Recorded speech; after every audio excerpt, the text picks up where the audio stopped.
the Relics of Babel. In the year 2273, humanity had mapped the Milky Way down to its most obscure quadrants. The galaxy, once a canvas of uncharted mysteries, had become a series of grids, catalogued and indexed by the celestial repository of knowledge. Amidst the hum of scientific progress, an extraordinary discovery threatened to shake humanity's understanding of the cosmos: the linguistic relics of Babel. The discovery began when Dr. Ilara Vin, a xenolinguist aboard the starship Eidolon, detected an anomalous signal emanating from a derelict asteroid belt near the Kepler 442 system. At first glance, the signal seemed like static, but when analysed, it revealed intricate patterns of syntax, grammar, and recursive logic. It wasn't just a signal, it was language. "It's not just a message," Ilara told the ship's captain, Arlen Keth. "It's a framework. This is communication encoded across dimensions." The source of the signal was a monolithic artifact embedded within the largest asteroid.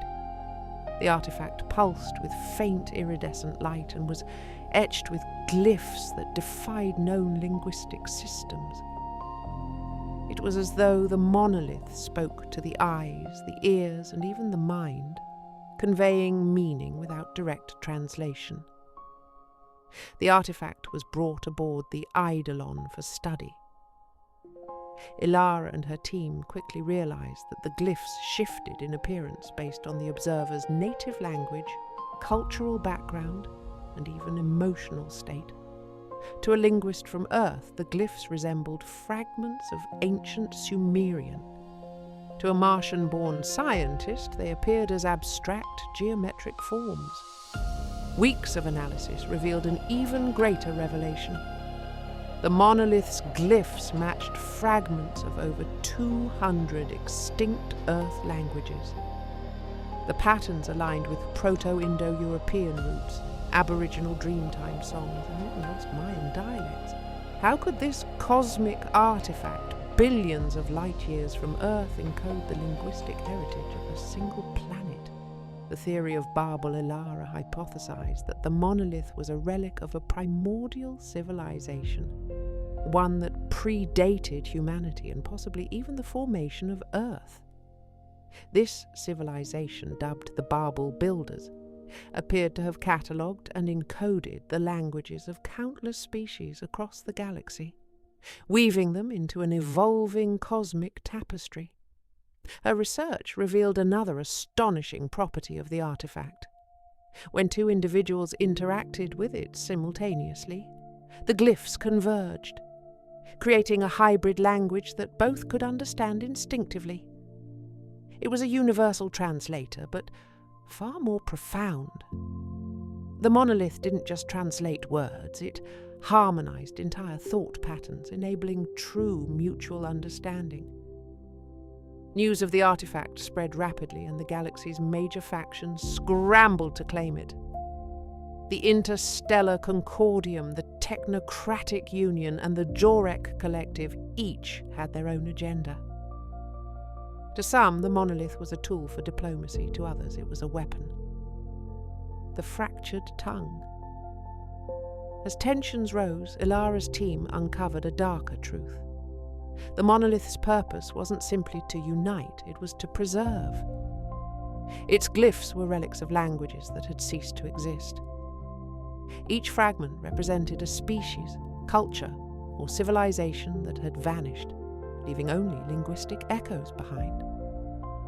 The monolith was a cosmic graveyard of tongues, but there was more.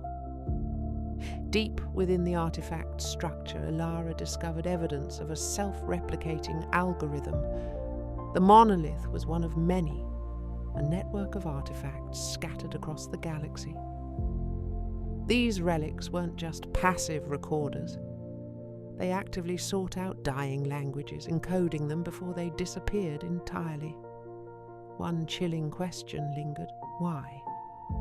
What purpose did the Babel Builders have for preserving the voices of the dead? The awakening. The answer came unexpectedly. As factions closed in on the Eidolon, the monolith began to activate. Its glyphs flared and a deep, resonant hum filled the ship. Ilara realized that the artifact wasn't inert, it was a seed. The Babel builders had designed their relics not just to preserve, but to recreate. In a burst of energy, the monolith projected holographic forms into the ship's corridors. These were not mere recordings, but fully realized avatars of the beings whose languages it had preserved. An Aboriginal elder walked beside a Zorek philosopher. A Sumerian priest conversed with an alien biologist from a world long since turned to ash. The ship became a living archive of lost voices. Through these avatars, the Babel builders' message became clear.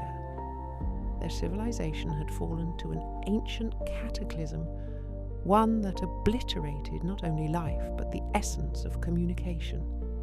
To prevent such a fate for others, they had created the relics as beacons of linguistic and cultural memory. The monolith's final gift was a warning encoded in every language it had preserved.